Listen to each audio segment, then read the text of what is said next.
Yes, good morning. Good morning. Happy Christmas Eve, Tottenham Hotspur. Happy Christmas, Tottenham Hotspur. Happy Christmas to all of you. Hope everybody is well. Hope everyone likes my new little background for a morning chat with Savva. Yes, happy Christmas. Hope that everyone has got everything ready for tomorrow, whether you're hosting like I am, or whether or not you are going somewhere to be hosted. Listen, it's the season to be jolly. And as Tottenham fans, we're always jolly, aren't we? We're always jolly. So this morning, we'll have a little light-hearted look at Tottenham. We'll have a look at the world of football, and we'll ask you lot to ask any questions and we can discuss. I'll tell you what's interesting. Being in multiple WhatsApp groups, whether they're just football or not, is the number of images and videos that get shared around, and obviously mainly Tottenham for the groups that I'm in, and just seeing how everyone now is getting on at Ange and Spurs for the tactics. At first, I think there were a lot of us that were, oh, you're just negative, blah, blah, blah. What we're starting to see now is a lot of experienced ex-managers, ex-pros, pundits are all sort of saying, is this sustainable? Is what we're seeing sustainable? Well, it's not. The fact that we've already lost 8 games, and then you've got people saying, oh, it's okay, it's only 8 games, he'll change it around. Got a lot of people, that seem to think that this is normal to defend the way that Tottenham Hotspur defend. And I always go back to my tried and tested methods, people. I always go back to them and say, when debating something, if you remove your Spurs hat and assume you're talking about another team, what would you say? So, for example, when we debate a footballer, we go, oh, he's rubbish, he's crap. Now, say he plays for Spurs, all of a sudden the narrative changes, doesn't it? To, oh, but he's young. Oh, but he's this. Oh, but he's had injury. When it's a player of your team, right? When it's a player of our team, it's different to when we're judging someone else. And that's no different to tactics, really, is it? That's no different to looking at clubs and tactics. As I said yesterday, if you looked down the road and saw that Arsenal were playing these tactics, we would be laughing at just how bad their manager is and how badly they're set up. Now, what's happened, unfortunately, is we've got a lot of people that are now very much jumping on this bandwagon of 10 injuries. And I'm going to dispute that today because for me, I think, first of all, I think it's a load of nonsense. Second of all, how many injuries have we really got that actually were playing? Now, I'll tell you what I mean. Right? Let's be fair. All right. Vicario is injured. He's our number 1 goalkeeper. Right? Vicario. Mickey van der Ven and Romero play at centre-half. Bentancur's suspended, right? Suspended, so he's not injured. So when we're talking about an injury crisis, other than those three, who else is injured that he was playing? Because Richarlison weren't starting games. Ben Davis only starts when Romero and Van der Ven don't. Mikey Moore's a 17-year-old kid. Odegaard, let's be fair, Odegaard's not going to start games over Kulu, Brennan Johnson, Maddison, Son, Werner, and Solanke. So when we're talking about these players being out injured, this whole, oh, he's got 10 injuries. Well, first of all, I think the whole 10 narrative is getting a little bit silly. Second of all, why were we losing really silly games with all these players?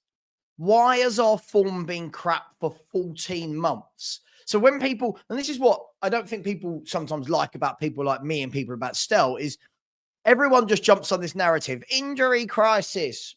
All right, but what about before? What about the 14 months before the injury crisis where we were poor? What about that?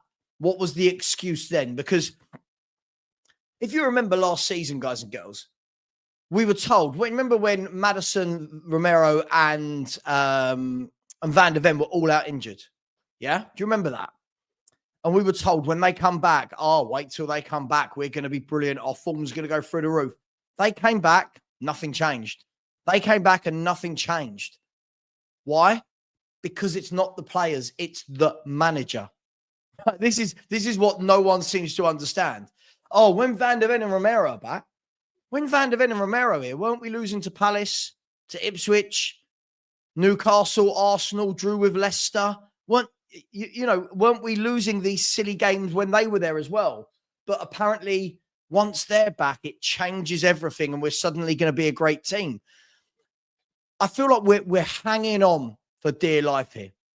I feel like we're really, really hanging on to the excuses, because it seems that most people don't want to just turn around and say, you know what? Yeah, the manager's not good enough.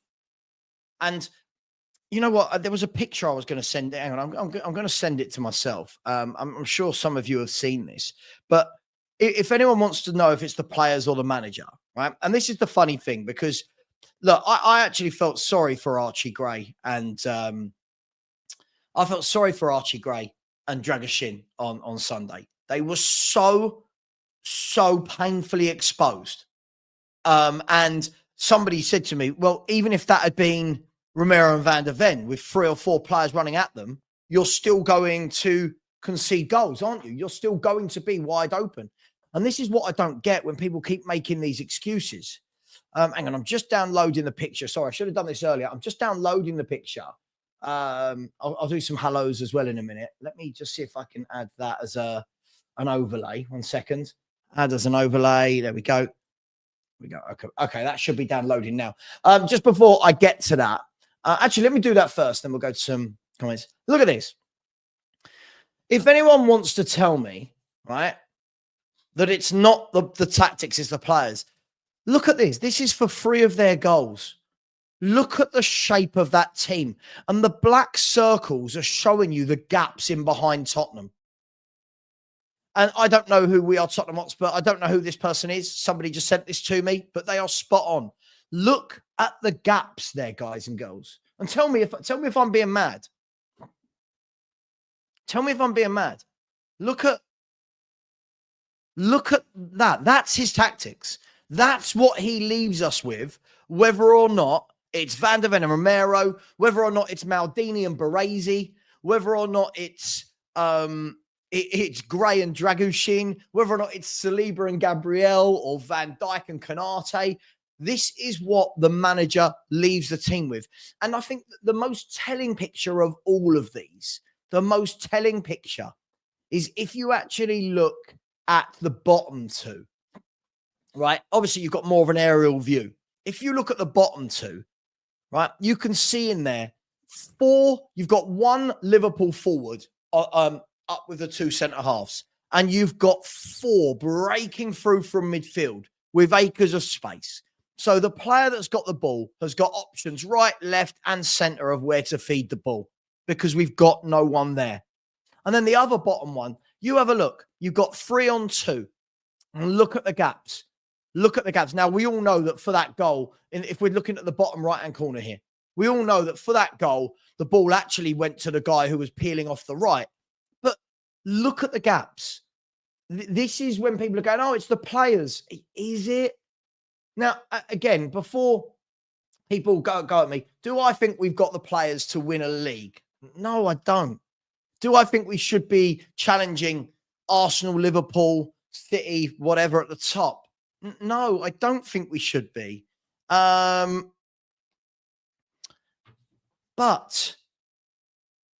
are we really going to say that that's not an issue?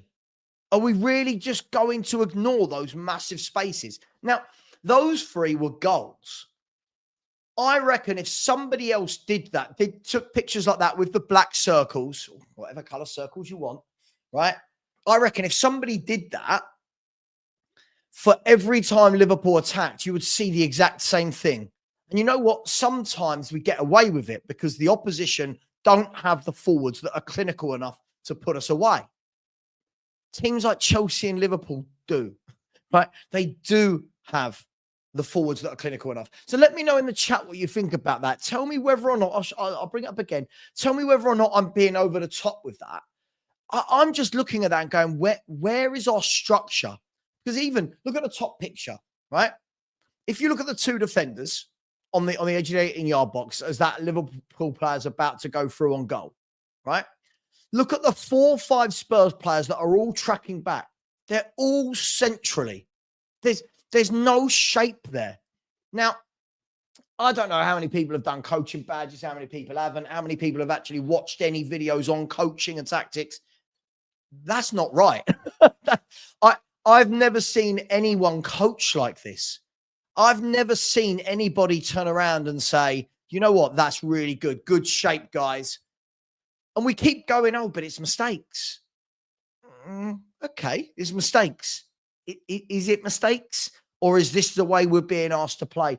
Look, let me get to a few comments. By the way, hit that like button. It's Christmas after all. We've only got 39 likes. It is Christmas, people. And I've got a lot of stuff coming up for you in the new year. We've got more debate Savva, more morning chats, all of the watch-alongs, all of the Spurs reviews. Stella and I are starting a new show on Tuesday afternoons as well, where we're going to have an hour every Tuesday afternoon, and we're going to ask people to put in their questions for us to answer, rather than us deciding what the content's going to be. And also, not sure which day yet, but we're putting a panel show together. So myself and a few other creators from different clubs, just to give a little bit of variety. So please do support the channel. Please help us please help us grow. And we are close to 15K now. We are 270 away, which is quite exciting times. I never thought we'd get anywhere near that. But good morning. Let me just quickly rattle through. Good morning to Tony Rodriguez. Happy Christmas to you. Vinny Rowley, hello, mate. Big up to Bader. Yeah, I will judge Angie to his fifth. Yeah. Big up to A Spursy. Hope you're right. All right, my man. Big up to Bella. I really hope that you're sort of that kind of Italian Bella, but I'm guessing it's not. You're in Australia. Barbaric Disdain, the greatest name of any YouTube name going. Good morning, Chloe King. How you doing, Chloe? Happy Merry Christmas Eve to you as well. I can currently hear a trifle being made downstairs. And it's the first year we're having a trifle without alcohol, so we'll see how that goes. Bella, please get this forward up my club. Ethan Bates, how you doing, brother? Hope you are well, Ethan. Thank you for all your support this year, my man. Always appreciated. Morning to DMB. There he is with his wonderful, wonderful thumbnail. Good morning to you. MC Kelsey. Yes, lovely holiday. Thank you. I've actually lost weight. I've lost nearly 8 pounds over the last 2 days. I don't know how. Really weird. Really, really weird. Big up to the Boomverse. Mark Sheriff is here. Mark, I take it all back. Whenever you talked about Pochettino is a god amongst men compared to this chump that we've got in charge of Tottenham Hotspur now. Big up to you. Merry Christmas, Kelsey. Merry Christmas to Rob Wilson. Yeah, the debate last night was infuriating, if I'm going to be brutally honest. And I apologize. I kind of got a little bit heated, but it's really difficult when having a debate and asking a question and the person at the other end can't give an answer. It's very, very frustrating. Big up to the mighty cockerel. Yeah, look, we've got some new designs coming out. We've got the new video. We've got some stuff going on. I'm just trying to see why I haven't been paid by YouTube. So apologies, guys, at the moment. Sorry, I'm just checking. Yeah, YouTube normally pay me by now, and they haven't. So I'm just wondering if Ange has stopped my payment. Yeah, just wondering if he stopped my payment. But big up to you guys. Mark Cook is in the house. How you doing, Mark?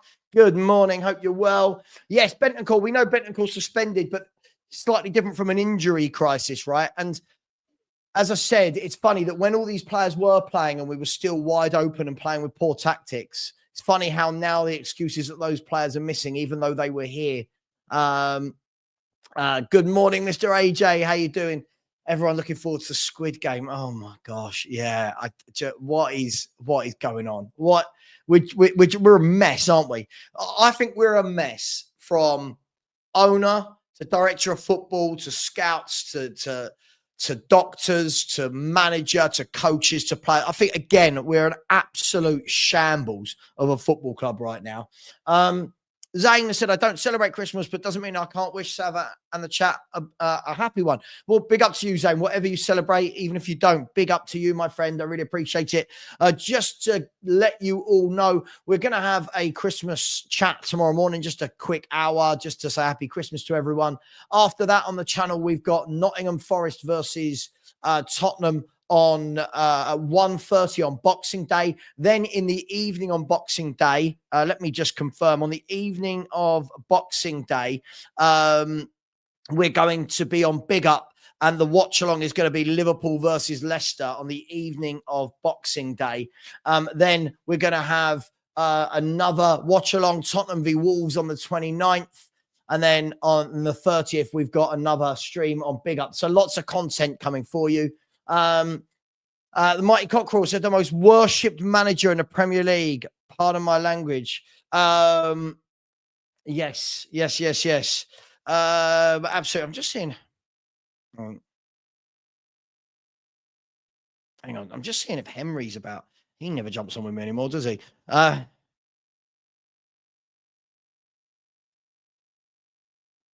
1 second. Yes. Apologies about that. Yeah, no, you don't have to pardon your language with me. He is worshipped, absolutely worshipped. Big up. Good morning.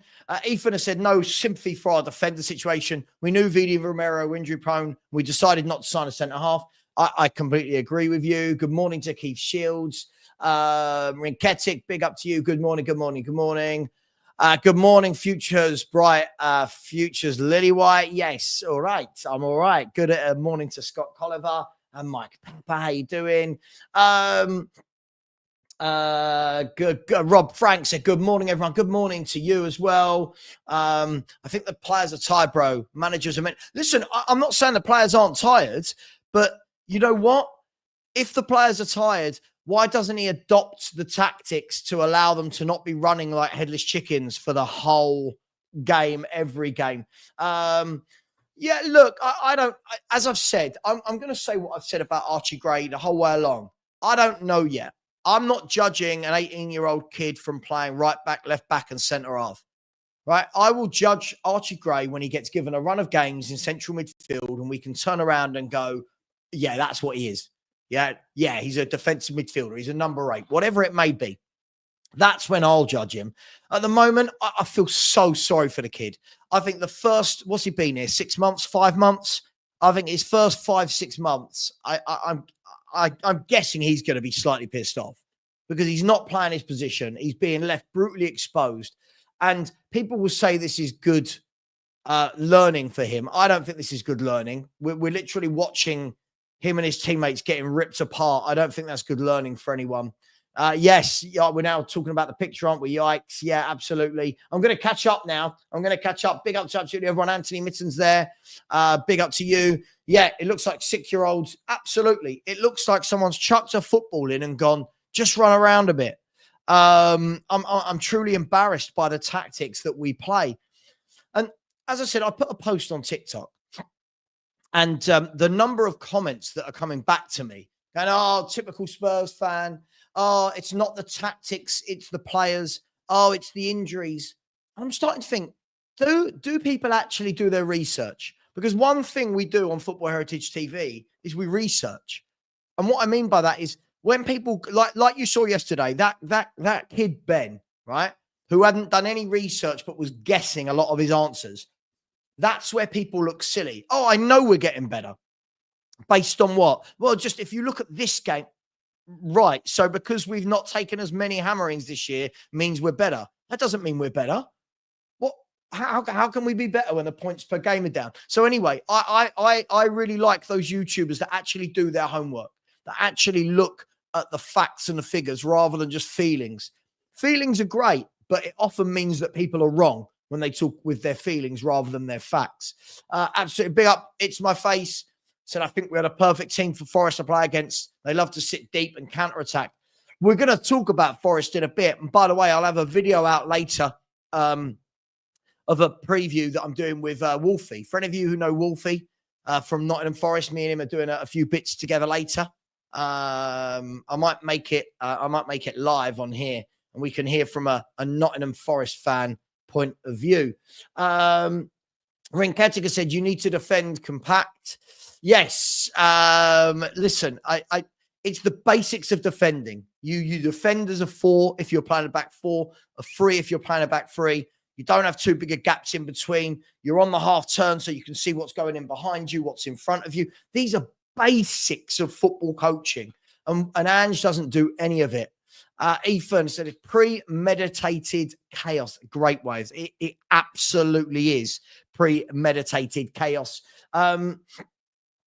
Look, there's a lot of my friends that still back him. I'll call them an idiot because they're my friends. But look, what I don't get is I don't understand how everybody's seeing the same thing every game and still can't understand how bad the tactics are. As I said, Alan Pardew got it spot on, didn't he? When he said, if I'm a defender playing in that system, I'm going into the manager and saying, I'm not playing your system again. Rio Ferdinand has pulled it apart. Jamie Redknapp has, Jamie Carragher, Glenn Hoddle, Jamie Redknapp, Tony Cascarin. All of these people are pulling this apart. And you still got Spurs fans going, nope. Who's this? Happy holiday season, wishing you use this. Oh, I don't know who that was. And you've still got fans saying, no, it's once the injuries. These people aren't listening to what the rest of the world are saying as to how bad it is. They're just pretending. And you know what? We're going to win games, by the way. And this is why every time we win a game, people go, you're in the mud. I'm not in the mud. I don't think Spurs are going to lose every game. But when teams are good enough, they will expose Tottenham Hotspur. When they are good enough, they will expose us by the way that we play. And if you actually look at the best win we've had recently was the 4-0 against City, who everyone's beating. But again, was a game where we didn't play the way we normally play. We weren't exposed. We were sitting in. We were counter-attacking. What does that tell you about? Tells you that when this manager was forced to do something different, we looked better. I don't want Spurs tickets when you get to 15. Yeah, sorry about that. Mr. AJ, I can't say live as to why I was really ill for the 24, 48 hours since I've been back. If I'm honest, I've been really, really ill. Hide it really well when I'm on stream, but I'm happy. And good morning, Freddie. Freddie, you've seen some of the stuff on TikTok. Some of the comments are absolute madness. The best comments I get on TikTok, the best ones are, "Oh, go and support Arsenal then." And you're like, yeah, well done. You're a mature adult. Bold Musa said it doesn't make sense to do inverted fullbacks on wide field with a Liverpool squad that plays with space. Bold Musa, let's be brutally honest, right? You're looking at some of the best forwards in the country, if not Europe, playing for Liverpool. And this guy decides to do nothing to counter it. It blows my mind. Look, when Forest played Liverpool, they sat in and they frustrated the life out of them. Yeah, we don't do that. We just don't do it. Good morning, Anna. How you doing? I said fundamental tactical issues, players not seeing placement issues or trying to use their in-game knowledge to see problems. Anne's reluctant to switch things. I agree. Anna, the problem is, though, footballers shouldn't have to be thinking about this much during a game. Footballers, the basics. Do you know what I mean? Get back to the basics of defending. So, I'm not saying we can't beat Forest, by the way. But when you look at Forest, they're so organised. They're such an organised team. Their back four plays like a back four. And by the way, their back four costs £19 million. 19. Rinketica said maybe because it's a red day, that's why they have not paid. I don't know what red day means, but what's a red day? Like an Arsenal day? What do you mean? What do you mean, Rinketic? Good morning, Keith Shields. Said, Savva, if Ange does get the tic-tac, then in all seriousness, who would want to come to us? Listen, let's be brutally honest, right? Let's be brutally honest. As much as, people say, why would anyone leave Brentford or Fulham or Bournemouth? They will leave those clubs for Tottenham because, one, we will pay much better, and two, we're a much bigger club. That's the way the cookie crumbles. It's like every time Man U need a new manager and people go, who's going to Man U? Well, loads of people are going to go to Man U because they're a big club. So for me, mate, I think there's loads of good managers that we can get. Lynn has said, Savva, Ben last night summed up how bad Spurs are if he thinks... I think the brilliant thing for me was that we're executing the plan brilliantly by getting much worse before we get better. I don't know how to debate dumb. If that sounds harsh, I don't know how to debate that sort of dumb answer, because those people can never be wrong. Say, well, look how bad we are. Yeah, but it's part of the plan. What's part of the plan? What? To be shit? Like, it's unbelievable. Good morning to Brian O'Sullivan. I agree. Ange's under pressure. I just worry about yet another managerial chat. Why? This manager's not working. If something's not working, you change it. You change it if it's not working. Brian, well, look, this is interesting. Let's look at this then, guys and girls, because lately what we're starting to see is players are starting to say stuff now, aren't they? Have you noticed all the pundits are saying things? Kulu has started saying things. Sonny doesn't look happy. Maddison doesn't look happy. I don't think the players look happy. And when people say they're playing for him, I don't think they're playing. I don't think they want to play this system. Video complete. Sofiane said, when Romero and VDV comes back, we should play Gray in the 6, Bentancur in the 8, and Maddison in the 10. I'm all for seeing it. But you know what? He's not. He doesn't do that, does he? He never does that. You know he's not going to do that. But I don't disagree with you. For me, I think that would be a decent mid. Well, look, let's see what Gray does in that position. But I think that would be a good midfield with Kulu from the right, Solanke up top, and then whoever you want on the left. Because at the moment, Sonny looks absolutely shocking, doesn't he? Aro, mate, absolutely. We don't play a back 4. We play a back 2. It is. I've never known anything like it. Guys and girls, do me a favor. Let me know in the chat. Would you like my conversation with Wolfie, who's a big Nottingham Forest YouTuber? Would you like that this afternoon to be a video, or would you like that to be a live so that you can ask him questions about Nottingham Forest? Let me know. And I'll make that happen for you today. By the way, only 78 likes. Come on, people. Can we get that to over 100 ASAP, please? Merry Christmas, Tom, to you. And yeah, to Rinketic, of course. Big up, big up, big up. Mahfouz has said, we're not beating Forest. Nuno's going to get them to park the bus and we're going to play a high line. Hudson is on the lane. But Mahfouz, this is the funny thing, right? You could, if you copied that sentence, right, and then changed it every week. So change the word Forest for whoever we're playing, and then change the words Adoy and Alanga for whoever we're playing. That's how I feel. Every game we're going, well, how do teams beat Spurs? Boom, boom, boom. And then you see these YouTubers put out these videos going, how can Spurs beat Liverpool? And you're like, oh, shut up, guys. What do you mean? How will Spurs adapt to beat Liverpool? They won't. Why are you making videos about it? Like, these YouTubers crack me up. Spurs are scary. No, they're not. No, they're not. Why Solanke's perfect for Ange ball? These people crack me up. They really, really do. Udogie is only 22. I don't see similar empathy from Spurs fans towards him as they have for the other young chap who played centre-back against Liverpool. I think the difference with Udogie, Freeman, is Udogie has been playing pro football for 3-4 seasons now. I feel sorry for Udogie because I don't think he's an out-and-out left-back. But I don't think he's as good as people think. I think that is half the problem as well. Lynn has said, Savva, I can't understand how Ange gets the lack of criticism for his lack of professionalism at press conferences. He gets as much credit as Pep is getting with nothing in the bank. I completely agree, Lynn. I completely agree with you. Everything about this manager frustrates me, if I'm going to be honest. HMQ says, football is about feelings. I think some fans see Ange as a high-risk option, but weigh the continued failure against that. Yes, we could finish 8th, but he could win a cup with a high-risk approach. Yeah, but it's suicidal, right? It's suicidal football. Sorry, I completely disagree with you here. When we're saying football is about feelings, sure, but honesty always wins in the end, doesn't it? Yeah, feelings are great, but facts will always win. Big up, it's my face. Said, did you guys see Kulu in the interview calling out Ange's tactics, saying that Spurs need to defend better? Look, I wonder if people will turn on him for saying it. Some of us have been saying it for how long? It's my face, haven't we? Some of us have been saying it for years and years and years. He's mad.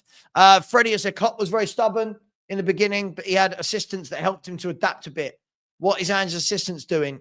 Look, I think the difference is, Freddie, is I think Ange is so long in the tooth now. What is he, 57, 58? That I can't see him ever changing or adapting no matter who he has with him. He keeps telling us, doesn't he? I won't change. Keeps telling us. So I'm just gonna try and catch up a little bit. God, we're well behind here. I watched TalkSport last night with Jason Kunde, who I don't normally like, and Jamie O'Hara. And again, they're absolutely taking the piss out of Spurs. They're absolutely taking the piss out of Spurs and our tactics. And I can't disagree with them. I know there are people that go, we're Spurs, you should defend your team at all costs. But I think we're a laughing stock. And there was a guy who phoned up TalkSport last night called Chris. I don't know who he is. And he said, this is the worst manager I've ever seen. He said, it's diabolical. We don't defend. We don't, there's no shape. And he's right. Listen, if he wins the Carabao Cup, we'll all be happy, but it wouldn't be anything about told me so. Look where we are in the league. The league over 38 games will tell you how good a football team you are. Yes, a cup run is great, and yes, we want to win trophies, but not for me. Chloe has said, when fans constantly move the goalposts to excuse the manager and terrible performances, you just know that they know Ange is absolutely. Everybody that defends Ange is now shifting what they said from in the summer. That's how you know. That rather than, I'd love to see a few of them turn around and go, yeah, we were wrong, but they won't. Maximum respect if people did that. I saw it, Jace. I saw it. Yeah, in December, we were the worst at everything when it comes to defending, etc. We're the worst at everything. And the problem is, when we're talking about the number of shots on our goal, that's not even, can't even blame the defense, because most shots from goals come from in front of the defenders. It's just madness. Keith, I agree with you. He doesn't change. He doesn't know what to do. Yeah, agreed. He's not a good manager. There's a reason he's not managed at the top level. There's a reason. Brian has said it wouldn't take much to tighten up Spurs. So after fullbacks to stay back, or one at least. Also, well, but the thing is, Brian, he doesn't want the fullbacks to stay back. He doesn't want a monster number 6. And the thing is as well, you would also have to ask the rest of the team to not just fly forward at will. This is not just an inverted fullback problem. This is an all around the pitch problem. Bella, thank you very much. Very kind of you to say. Not everyone agrees with you, but yes, thank you very much. Saying this channel is one of the best for truth and honesty. Listen, I try. I can't stand these channels that just make things up. As I said, like last night, that guy Ben, he killed me with all his fake truths.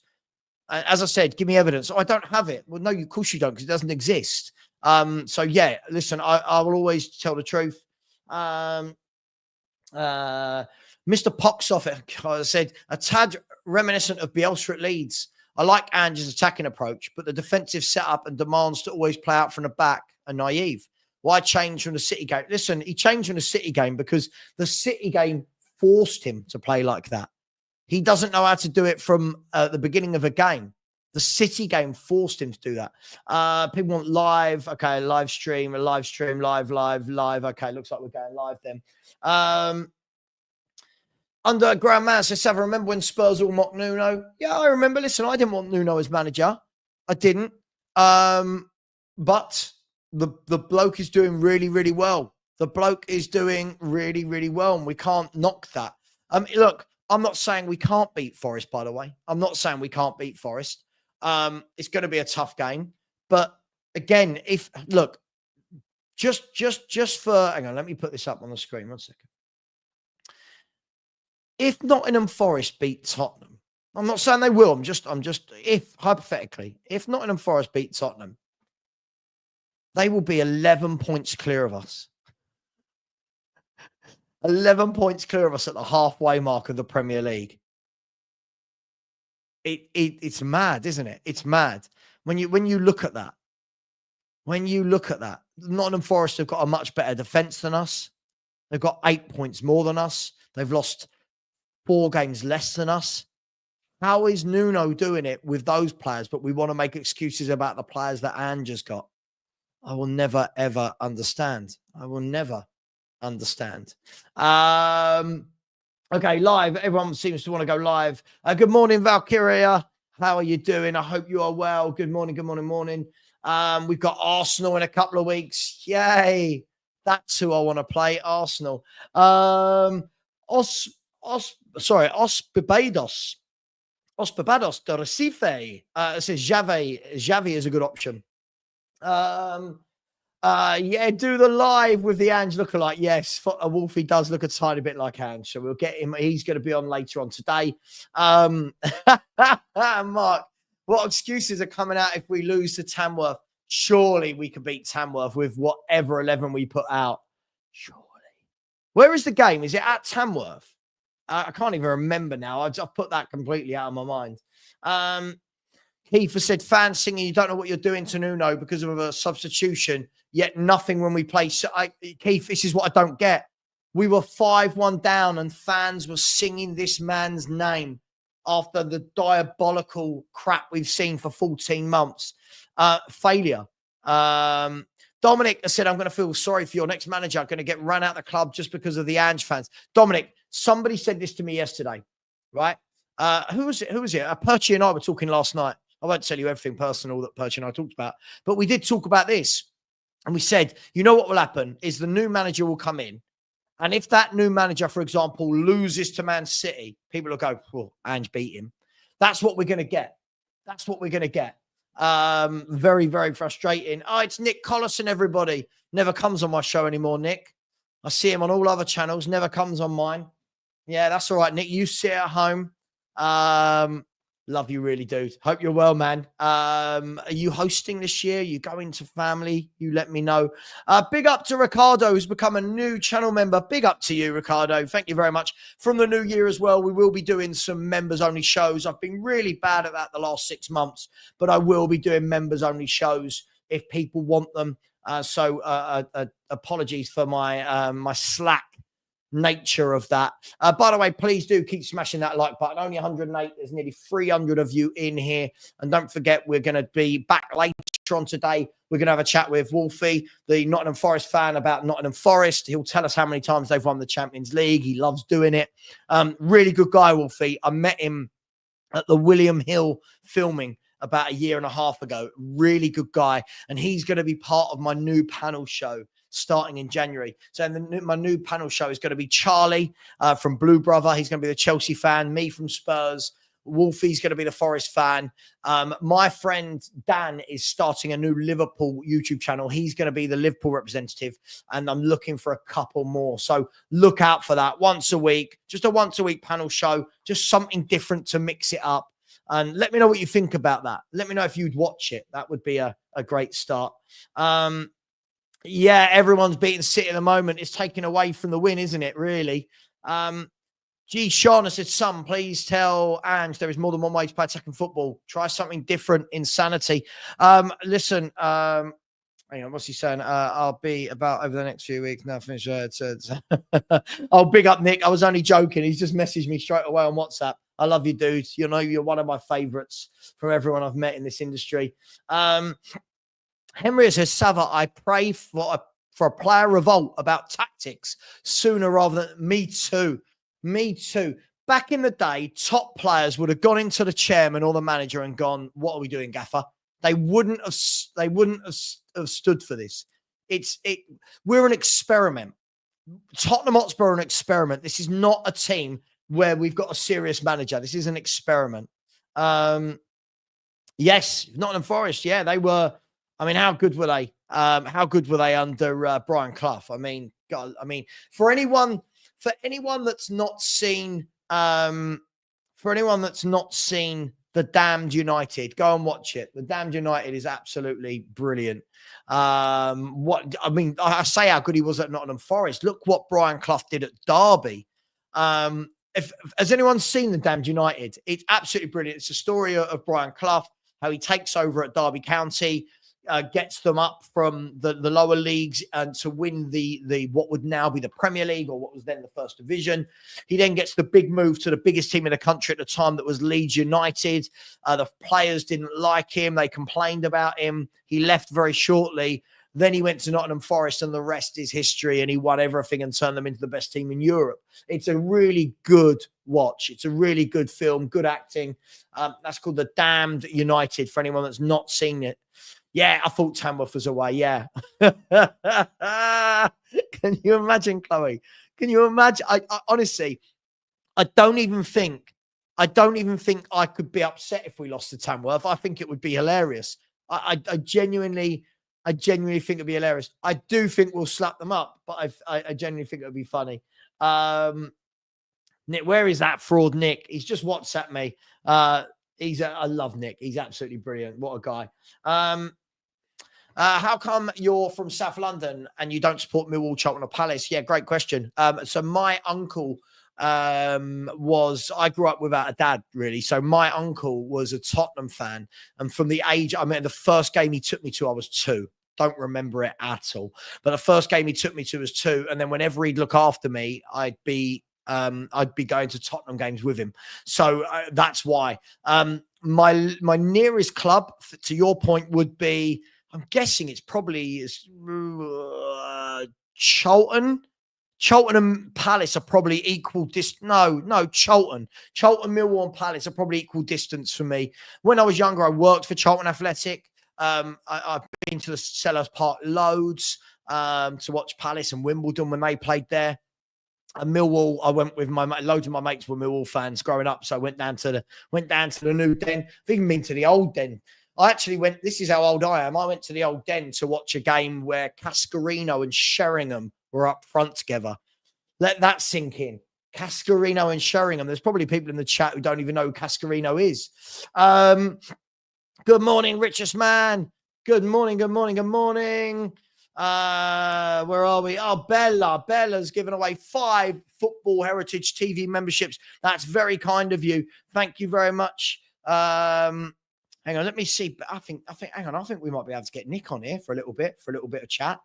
I think we might be able to get Nick on. When I see Nick, he makes me warm and fuzzy inside. Do you know what I mean? I just love Nick. He's just such a nice guy. And he's got a nice little face, hasn't he? Let's just quickly send this to him. Let's send that to him. Just checking who's messaging me. I've got loads of messages. I'm in a group called Christmas at the Savvas, my house. Oh my God, the planning with my wife and her friends, her family.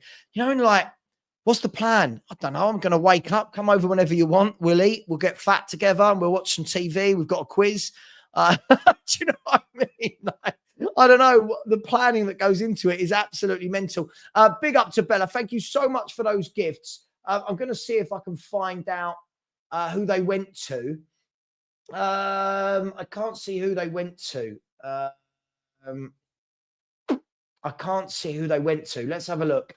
Can we see who they went to? Okay, so Nick. Oh God, Nick was gifted a membership. So was Extal, the Cockeyed TV, Mike Zappa, my airport friend. I can't believe, for anyone that doesn't know, Mike Zappa was, and So was also given. Was also given a membership. So big up to you, Bella. For me, guys and girls, really funny. Mike Zappa, who's in the chat, he might not be commenting, but he is there. And eating a Wendy's out in the airport in the Dominican Republic. And then I get Savva. I'm like, oh God. Yeah, you don't know me, but I know you. And I watch you on YouTube. It's like, oh God. And the wife's like, oh no, more football. Here he is. There's Maz. Maz, come on if you're not working. I know you're probably working, but feel free to WhatsApp me and come on if you're not. Let's have a free-for-all, shall we? Savva, the club is lost. Fans have waved the white flag. Listen, and the funny thing is, Maz, fans like me and you, we were talking about this over a year ago. You know, I know when fans say now, oh, so knee-jerk. We've been saying this for over a year. Let me know if you want to come on, my man. You're more than welcome. Ron is here, who loves telling people his name is Jeff. Big up to you. Angus is here. It wouldn't be Christmas Eve without Angus, would it? It would not be Christmas Eve without Angus. Savva, apart from ST, where do you think we need? Oh, sorry. Apart from striker, where do you think we need to buy in January? I still think you need another wide man that can play right and left. I think you need another option up there. I don't think you'll buy a striker in January. I don't know who's going to be about at that level. But that's just my opinion. I don't know. I genuinely don't know enough about your club and squad depth. I was a right winger and then I moved to right back when I realised that my pace was going. I was okay. I was okay. I was all right. I moved into coaching from a very young age, actually. I did my work experience. Anyone remember when you were at secondary school and you did work experience for 2 weeks and some people went in with their parents? I actually did my work experience at Charlton and then got a job with them. So that was what I did. East London Gooner AFC has been a member for 15 months. Said, Savva, Merry Christmas to you and your family. Merry Christmas to you and yours as well. A Merry Christmas to everybody and their families today. Big up to you for that. Bella, thank you for your memberships given away. Mario 2012 has been a member for 30 months. Big up, Mario. Love you, dude. Hope you're well. And then Mario has come in and gifted another Football Heritage TV membership. Thank you so much. There's always some really lovely, kind people in this world. Let's see who got that membership, shall we? That was Rinketic was gifted the membership. So big up to Mario. Rinketic has just been gifted it. Good morning to Ryan Tristane. Happy Christmas to you and your family and also all your cats that you seem to have running around in your house. Everyone's invited to my house. Can you imagine if I put my address online? Yes. Keith Shields said, I remember Millwall getting to the old First Division before it came to Prem. God, Terry Hurlock. Yes. When men were men, right? When players like Terry Hurlock were playing. Absolutely. Phil Coys said, Tottenham Hotspur, the gift that keeps giving. Phil, oh, how wrong you were about this manager. Feel free to come on, Phil, if you're not working. Total Buddy said, big up, Savva, where the drinks at. It depends what drinks you're talking about, my friend. The drinks are at anywhere you want to go, my friend. Neil said, Ange said he won't change his philosophy. Very simple. It will end in one way. He'll be sacked. He just isn't good enough, and these tactics don't work in the Prem. I agree. There will be games that we win, but we'll never, ever go on a really good run and be a top team under this manager. Never. There is literally zero chance we get through 2 legs against Liverpool. Let me all know in the chat. How do we feel about that? Does everyone think that we've not got a chance? I always think it depends on who they play, but over 2 legs, it's a big ask, isn't it? Big up, Gary. How you doing, man? So big up, Savva. Adogi and Bentancur available for the Forest game, apparently. How's Bentancur available? Is Bentancur available? Has he missed 6? Has he missed those games already? Let me know. Adogi, yeah. I mean, I'm not even bothered. I don't think Adogi's been good. I don't think we miss Adogi. I think Spencer's actually done a better job, if I'm honest. Why is VDV the main picture? Are you talking about? Are we talking about this show? VDV, because they're different for every day of the week. There's a different player for every day of the week. Big up, AD. Hope you're well, my man. Said, morning, Sav. Hope you had a great vacation. I did. Thank you very much. I'm working the next 2 days, but love to you and the family. Same to you, my man. Same to you. Happy Christmas to each and every one of you out there for tomorrow. And we'll be live tomorrow for a little Christmas. People go, oh, spend it with your family. I am. I've got a full day of family here. So in the morning, I'm going to do a little stream to calm myself down. It's my safe place. Brian, I said, ultimately, we will see no real change of approach at Spurs until we get a new owner to advance Spurs to a new level. Sure, but it doesn't mean the manager can't manage properly and coach properly. I think there's 2 very different things. Isak, Gokares, Sesko, that's who we want. I can't see you getting Isak at all. Big up, Barry. There he is. I can't see. I'll come to you in 1 second, Barry. I can't see you getting Isak at all, Angus. There's not a chance in the middle of a season that Newcastle sell Alexander Isak, and I think it's going to cost you 100 million north. Gyökeres, I think money will speak with that one. And Sesko, didn't he just sign a new contract? I'm not sure. Barry, hello. Hello. The I never come on your show anymore. The fraud's here. Don't you worry. I knew you'd WhatsApp me if I said it. I knew you would. All ready for Christmas? Are you hosting? What's going on? Yeah, already. Well, as you know, most organised man in the world. Yeah, everything's wrapped. Everything's done. We're at Laura's sister's tomorrow, and then Laura sprung on it last night. Oh, we could just do Christmas dinner with all the kids on Boxing Day, couldn't we? And I was like, what? So I've had to be up. So I've literally had to go up. I thought, let's get a few bits. We don't need to do Christmas. No, I've been out and about fighting the masses for. So you've had to go out and buy all the turkey and all the stuff today. Oh no! I know. Oh no! Because we were away, we planned it before that we were getting the delivery yesterday. So I left that to the missus, and then when the delivery turned up yesterday, you know they turn up at your door with the crates. Yeah, it was like 8 crates of stuff. The whole van with the whole lorry was like for you. Oh God, it was like they kept coming in. I was like, oh God, what are we doing? How many people are eating at this house? We're doing it again. We're doing it again. We're doing it again. We're doing it again. Oh, Barry. Ben, feel free to come on, mate. Feel free to come on if you've got the time. We can have a Christmas party. Barry, bring back Emerson Royale. 100%. All is forgiven. At least he could defend better than this lot. That's as close as you'll get from me from an apology. Yes. That has made my Christmas. That is the best present. I'll be like, oh, what was your best present? I got a little semi-apology from Savva about Emerson Royale being able to defend. Oh, mate. On a serious note, did you go Sunday? No, I didn't. Obviously Laura's a Liverpool fan. Yes. And we decided to go round to her parents for Sunday dinner. So I don't know what was worse, being round there getting absolutely bantered from all her family or watching it in the stadium. So I kind of, I don't know what was worse on Sunday, if I'm honest. I mean, it went to 5-1 and I just walked in the kitchen. She goes, has there been another goal? I said, yeah, I'm not even talking about it. And I sat at the table and she was like, if you don't cheer up, we are literally going to fall out. We're at my mum and dad's house. Your football team's lost. They're crap.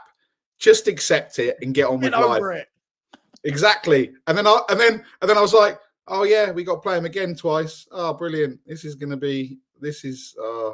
I didn't have the pleasure of being there or the pleasure of watching it. I just had the pleasure of, But it actually worked out better. Like, let's be brutally honest.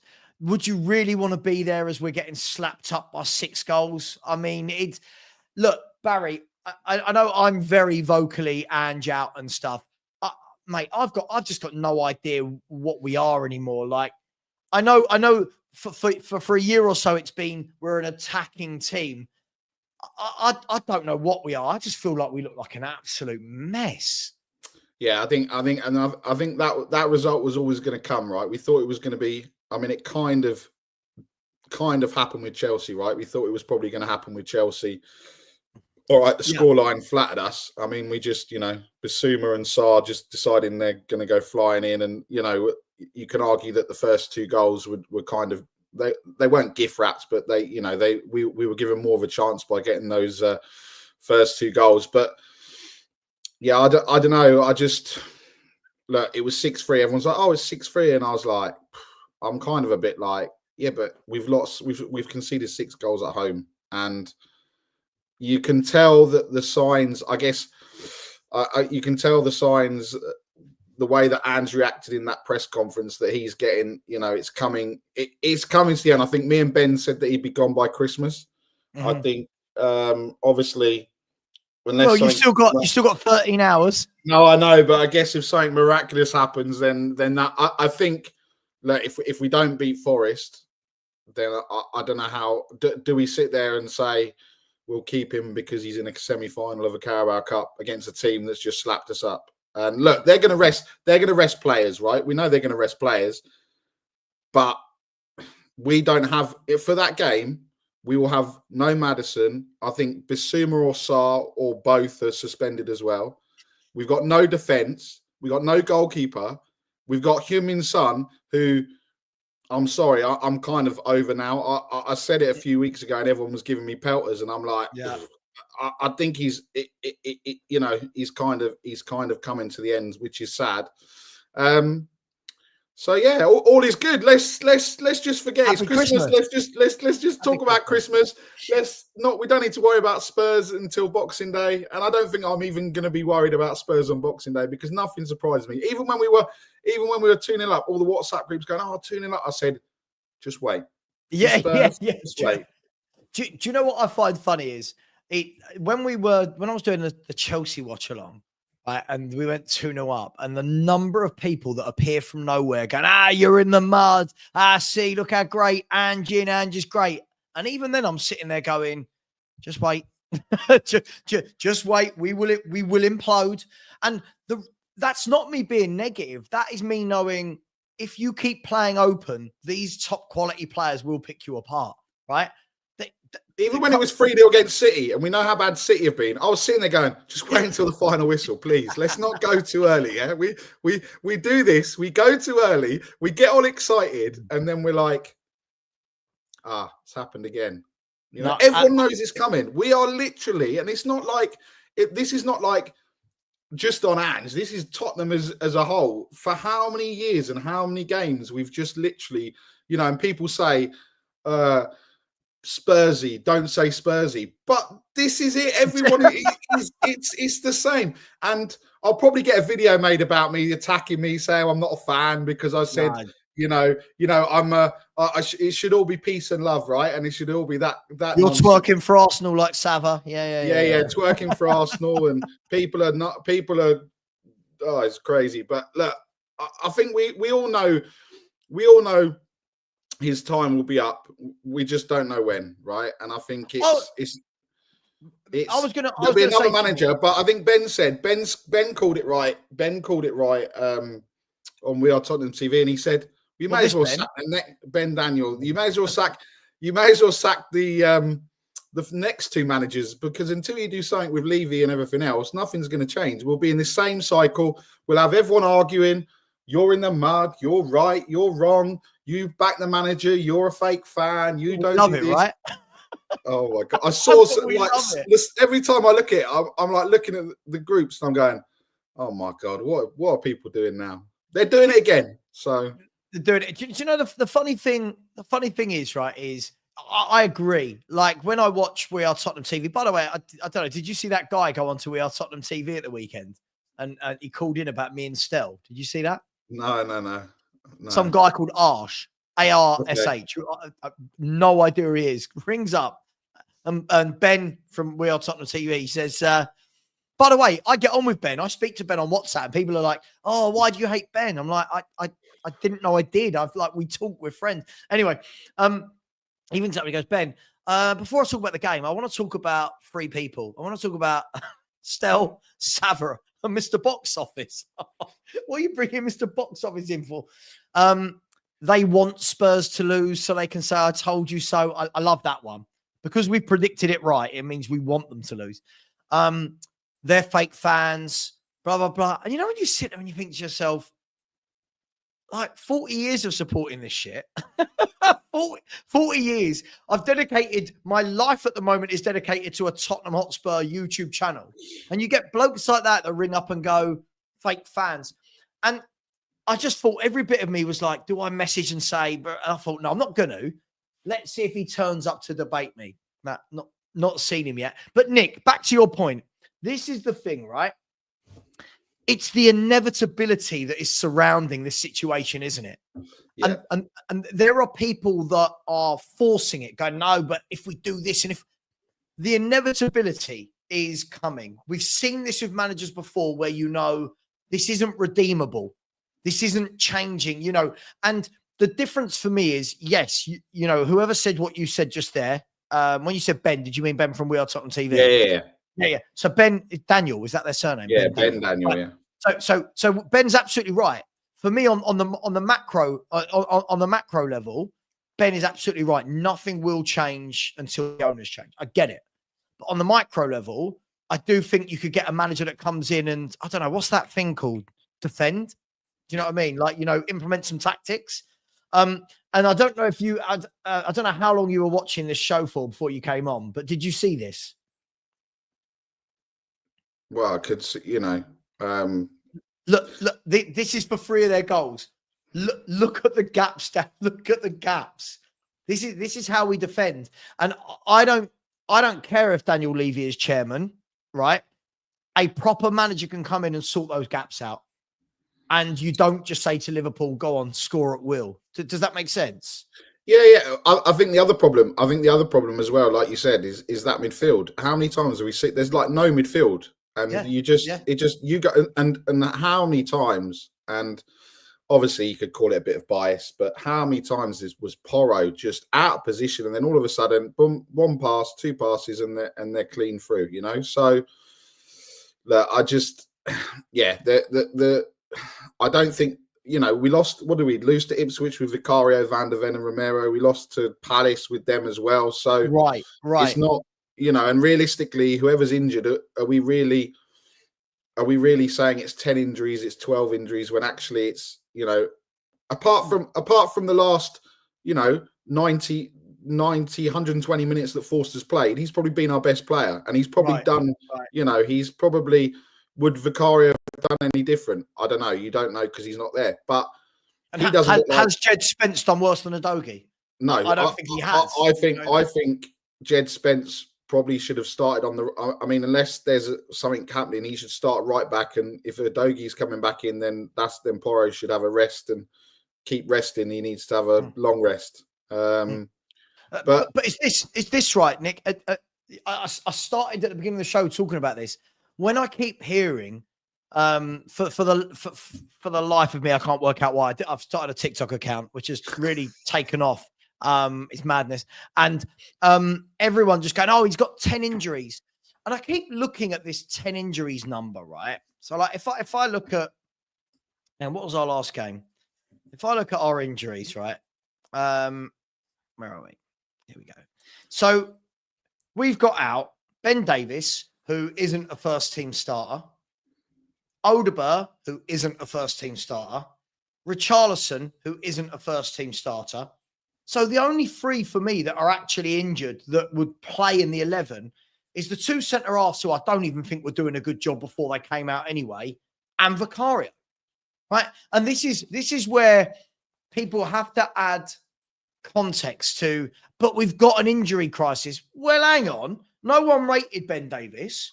Wilson Odegaard's done absolutely nothing in a Spurs shirt, played like 2 or 3 times, and we're now going how much we really miss him. Everyone wanted Richarlison sold in the summer, but now we really miss him. I feel like it's a false narrative, Barry, because like you said, you just hit the nail on the head, and I hate giving you credit. When we lost to Newcastle and Arsenal, we had all those players playing. When we lost to Ipswich and Palace, I think against one of them, we might have had one of the centre-halves out. But Bentancur played, Romero played, Van der Ven. They all played. We lose those games and then nothing gets said. When we start losing when they're out, it's always because those players were missing. Well, they were already playing, right? Yeah. And look, I think I think we could have seen this again, if we're talking about hindsight and being wonderful. We could have seen this happening with the amount of games that we're playing. I think what people will say with the 10 or 12 or however many it is because we've got all of these games and we don't have the opportunity to rotate and rest, which then means that the squad, you know, these players are playing and they're tired and they can't have a rest and all. Do you know what I mean? I think that's the only thing that you can realistically say. But do I think Vicario, Van der Ven, and Romero playing in that Liverpool or Chelsea game makes a difference? I don't think it does. If I'm perfectly honest, I don't think it I mean, it then highlights it even worse, right? Because look at what happened. Look at what happened in the Chelsea game. They came on. Everyone thought it was a risk. They clearly weren't fit, and it's a hide into nothing. If you play them and they get injured, and me and Ben Kaufman were talking about this. If he plays them and they get injured, then that screwed it. If he doesn't play them and gets slapped 8-0, then he's getting sacked. So, do you know what I mean? This is the trouble. We don't have a, we're going into games now. We've got Forest, Wolves, Newcastle, Liverpool, then Arsenal, I think. So, I mean, nice and easy. Yeah. The thing is, I make Ben absolutely spot on this. This is what I think. When we hear the lazy narratives, this is true. Does having our two main centre backs and a goalkeeper stop us from having those gaping gaps in the fullback areas? And does it stop us being wide open in midfield? It doesn't. And somebody's made a great point in the chat. I mean, said could have been 7 or 8 if Romero had started because Liverpool would have tried. Liverpool didn't get out of first or second gear. The worry is at 5-1, Barry, right? 5-1, Liverpool stopped attacking for about 5 minutes and they just sat in their own half. We grabbed a couple of goals and they went, oh, God, let's score again. And then Liverpool started attacking again. And teams attack us at will.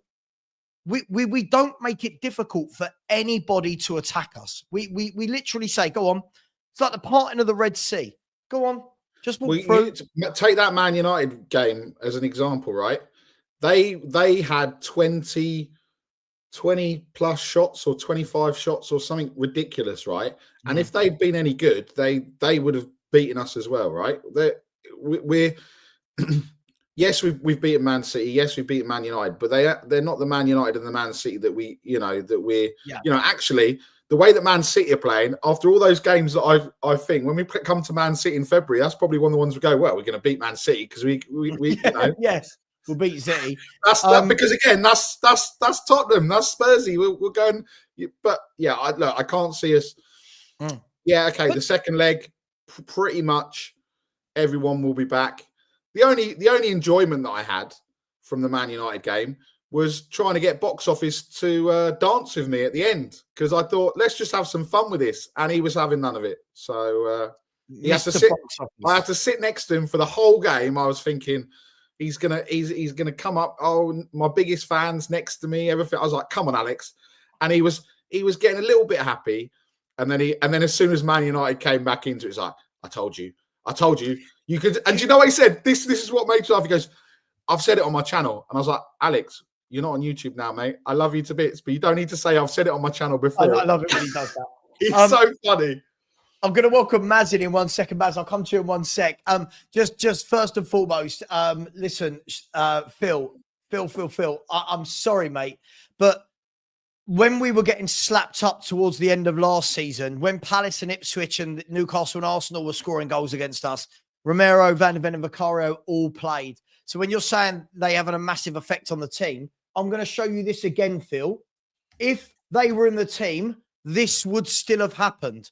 But all that would happen is the two that are in the middle would be Van de Ven and Romero instead of Gray and Dragushin. I'm sorry, Phil. I'm going to call it out, Phil. For months, you kept telling me I was wrong. You've been very, very, very wrong about this manager, Phil. You've got to own it. You've got to own it at this stage. I think Liverpool would have scored 6 or 7, even with those two centre-backs playing. Because do you know what? Romero's been dog shit this season. Maz, are you well? I know you're at work. Hello, mate. Good morning, guys. Good morning, Savva. Good morning, Barry. I haven't spoken to Barry in ages. All good. Barry, all you good. meant to say morning or something. You don't just smile. Well, I didn't know. He probably doesn't remember me. That's how significant I am. Sorry, man. He's horrible, that Barry. He's horrible. But all good, mate. As I said in the chat, I've said it on a couple of shows now. I think we're lost. I think Tottenham Hotspur is gone. It's lost. I hope that Daniel Levy changes the name of the club. I don't know, Tottenham Squid Game Rangers or Tottenham Tornadoes, Tottenham Entertainers. I would be okay with it. Just change the name. I'm all good. I've accepted who we are, mate. I've accepted it. But the thing is, Maz, in fairness, you were one of the people saying this over a year ago. You were one of the people that during that 10-game run at the beginning of last season was saying, this isn't sustainable. This is all going to come crashing down. And you've been proven very right. Yeah, I mean, I don't take any joy in that being proven right, because ultimately we're all waiting to be proven wrong, right? We want to win and win things and be successful. So from it was obvious. I didn't understand his tactics. Not that I didn't understand them. I just didn't think they were sustainable. Yeah. I saw flaws early on. I noticed that he started contradicting himself. And as soon as I noticed him contradicting himself, I got very worried very quick in the beginning, because that just struck me as a man that doesn't. He's either playing us, or he doesn't really know how to manage our expectations, and therefore, by proxy, probably he's not even managing the expectations of the club and the people above him. Or even more insidious than that is that he's just parroting what Daniel Levy and the management team want him to parrot, to control how we all think and behave. I know that sounds, conspiratorial and insidious, but I think that's the truth. I think everyone can see that, how we've all been manipulated. I don't think it sounds. I don't think it sounds conspiratorial at all, which is a wonderful word to say, by the way. Conspiratorial. What a word that is. But guys, I want to ask both of you. One thing I keep speaking about with my friends that aren't Spurs fans, and they keep asking me is, why is there so much love for him then? We can all see it's been crap for over a year. All the facts are showing that he's not doing well and that Spurs are not doing well. So why is he so protected, guys? What any other manager in the past, if this was Jose Mourinho doing this, if this was Jose, who, by the way, was doing better than this, everyone was losing their mind that managers like Jose Mourinho and AVB and Sherwood, they all did better. So what is it about this manager that makes him so protected? I don't know. Like with everything, Savva, I think I don't know anymore. I don't know how. Look, I wasn't a fan of Conte or Mourinho. It was boring, but maybe that's why everyone got excited, because we're scoring goals and it's entertaining. I don't know, but entertaining should mean that we're progressing as well at the same time, right? It's all very well. It's all. I mean, look at our goal difference. All right, it took a bit of a hammering, but it was one of the best in the leagues. But the trouble is, our defense is probably the worst, right? So it's this: you score, we score. School football playground. Next goal wins mentality, which is what it almost is. I don't know. I think there's a lot of, with the chance of getting a video put out of me, there's a lot of fans that have just come to the club because of Ange, from Celtic and from Brisbane Roar and from everywhere else, right? And I'm not saying that that's a bad thing, but we've seen it. We've been here. Will they be here as well? I don't think so. Some of them, I hope not. Look, I don't know. I think it at the start. I think Maz was right when he was saying those first 10 games, we were top of the league. We were playing good football. And it was entertaining from what we probably didn't have for, probably since Poch, right? I guess if that's and I guess everyone kind of thought, well, this is great. But then, do you find it entertaining, Barry? I'm not entertained by Tottenham. I think we're a shambles. I think scoring goals is great, but not when you're going down the other end immediately and conceding 4, 5, or 6. I think it's a shambles. I don't think this is entertaining football at all. For a neutral, I'm sure they love it. Yeah. Well, look at Gary Neville. Gary Neville, Carragher, they were like, oh, I love seeing Tottenham. Yeah, because either you're going to see us get smashed up and you can banter us as normal, or you're going to see loads of goals. I mean, if you were going to put Tottenham on your on your ACCA, you'd put it as like over 3.5, 4 goals a game, right? You wouldn't put it on Tottenham to win. Score. Yeah, both teams to score over 4 goals, because that's pretty much what's going to happen. But am I entertained? I'm not even interested about going to the semi-final. I'm not interested about going.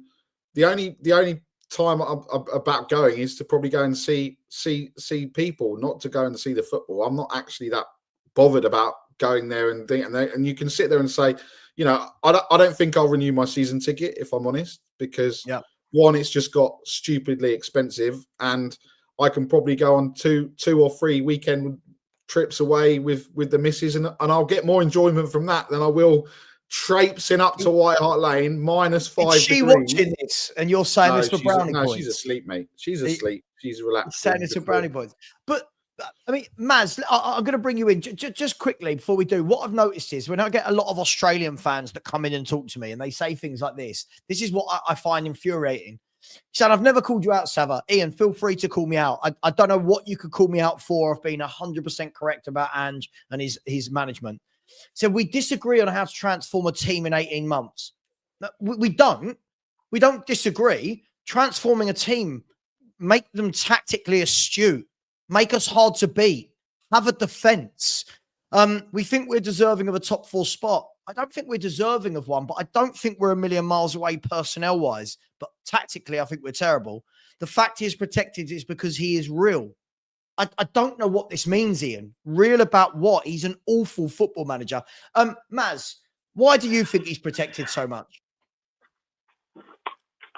So, without going too much into the weeds on it, I think that Daniel Levy has done such a magnificent job in turning our attention away from the real purpose of elite sport and football is to try, and there's no divine right to do this, but to try and at least challenge for honours, be it a cup or a league, and he's turned our attention away from that over a very long period of time. Yeah. And what's happened is that we've sacked one of the most loved managers since Birkinshaw and Bill Nick, in terms of Pochettino, which obviously, large sections of the fan base were distraught with that, because a lot of us felt that he should have been given a chance, given all the credit he had in the bank. We brought in 2 elite managers, which I was in favour of, and we didn't back them. But the football wasn't great under their tenureship.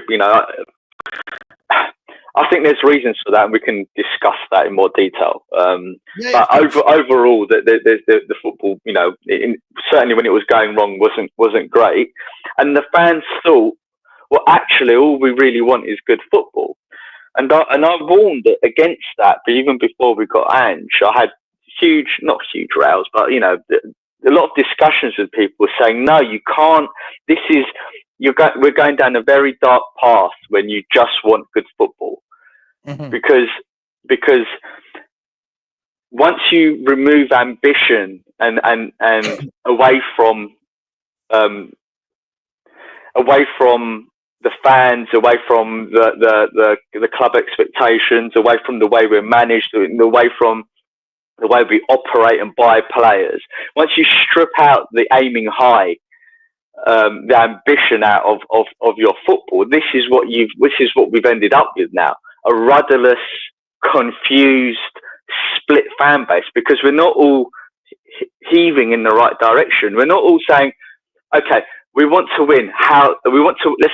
Let's just take a very simple example. We want to win a cup. How do we go about winning a cup? We're not planning with the end in mind. What we're doing is we're just planning for the sake of planning, and we don't know where we're going, and it's not really a plan.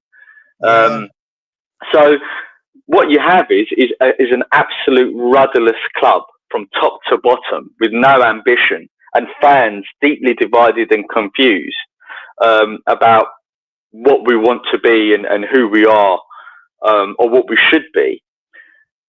And because they've said we wanted good football, and it's not and this is what we're being served up. I agree with you. I don't think it's good football at all. It's just chaotic.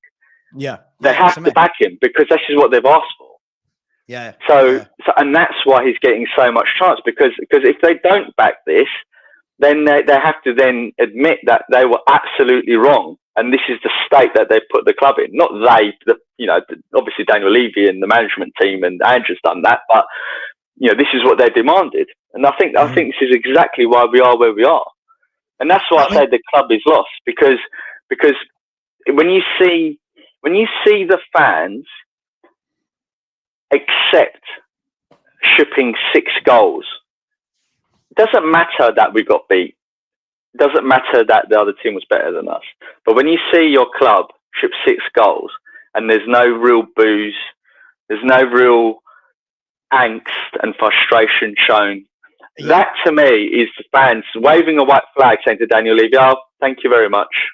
And then you had fans saying, "Oh, but this is entertaining." And I think that's an absolutely dire state of affairs.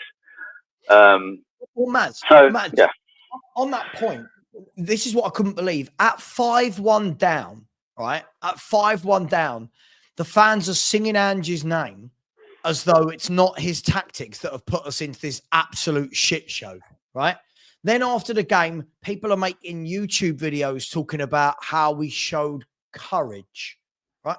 Courage. We're 5-1 down. We showed courage, right? Some guy has gone onto a YouTube channel today. I'm not going to say which one.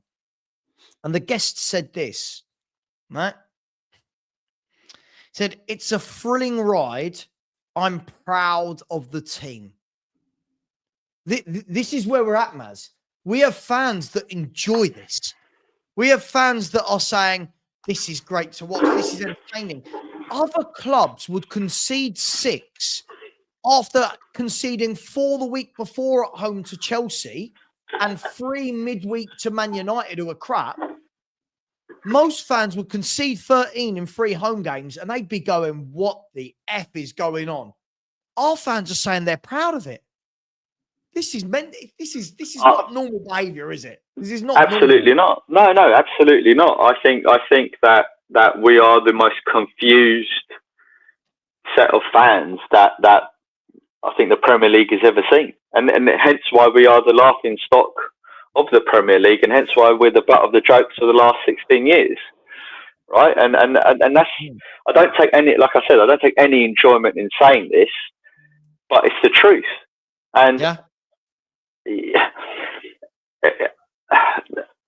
I'm not really trying to stop to go philosophical on this, but it has got to that point whereby everyone needs to take a step back and think, right, we're playing this sport and we want to win, and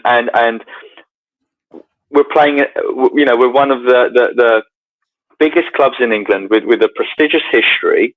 Right, we haven't got any divine right to win. However, you can't just dispense with your history. You can't just, as much as Daniel Levy wants us to dispense with our history, you can't just say, "Oh, let's forget about the past, only look forward," because the history is what builds you. Builds your character, builds your expectations, tells you what you need to do in the future. It guides you. So it's the most important part of our lives, right? Yeah. And just to dispense with that, or we have dispensed with it, and this is where we are. We're a club that we have Squid Game as the entertainment in the club. That's the focus, and that's why I'm saying the club is lost. This is not Tottenham Hotspur now. I really mean this. This is not Tottenham Hotspur.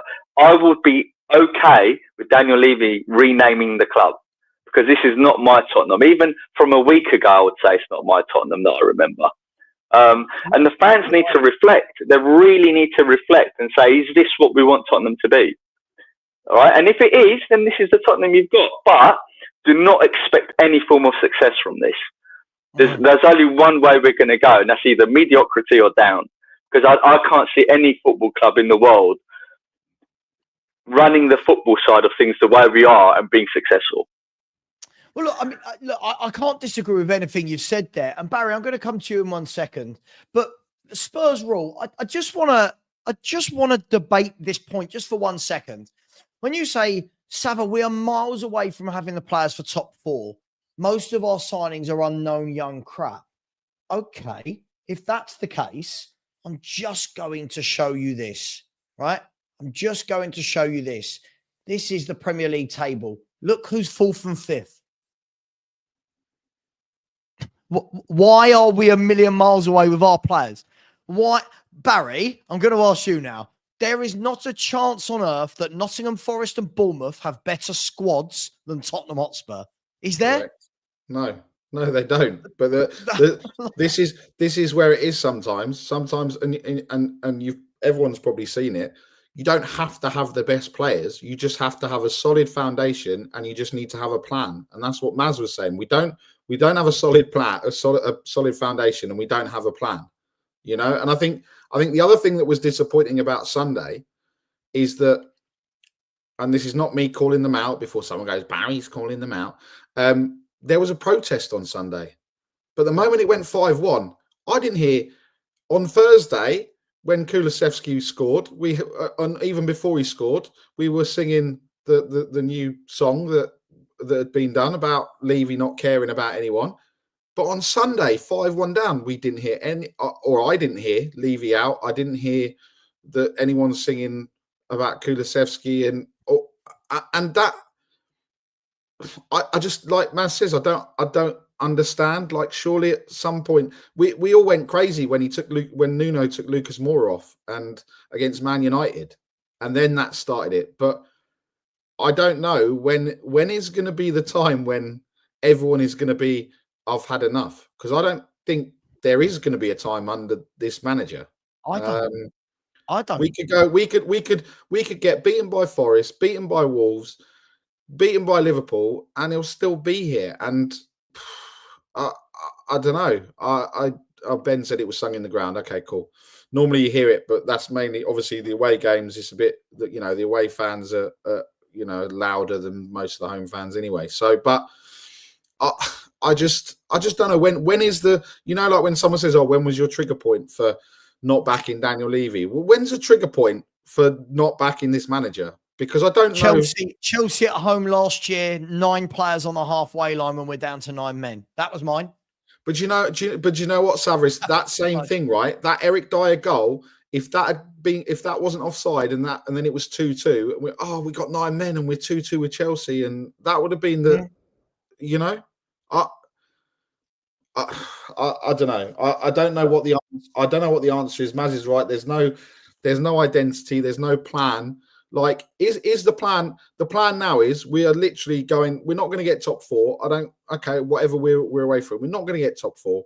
We're probably going to get knocked out by Tamworth, because that'll just be for fun. That'll be banter for fun, right? That'd be amazing. That'd just be so funny. And then, so realistically, Carabao Cup. So then that's the focus. But then again, the game's coming too quick. We won't, like I said earlier, we won't have a midfield. Bentancur will be back, but he'll probably go and get injured between now and then. That we won't have our defenders back. We won't have Vicaria back. So, and we're playing the first leg at home. So I don't see where, if even if we had the second leg at home, you still got to think, are we really going to Anfield, where we've won 4 times in 100 and something years, or something ridiculous? So, but Barry, I don't know. What gets me, right, and sorry, this is for both of you. What gets me is I keep hearing words like project and process and where we're heading. Where are we heading? Because nothing's improving. Like, the defense isn't improving. The style of play isn't improving. The points per game is getting worse every week. The number of defeats is getting higher month on month. And then we get people like, again, sorry, Ian, when you say, tell me 3 more managers in history that have won anything in their first year, Ian, you're not listening to me. No one, I mean, Maz and Barry can tell, they'll tell me, they'll be honest with me, these two, if I'm wrong.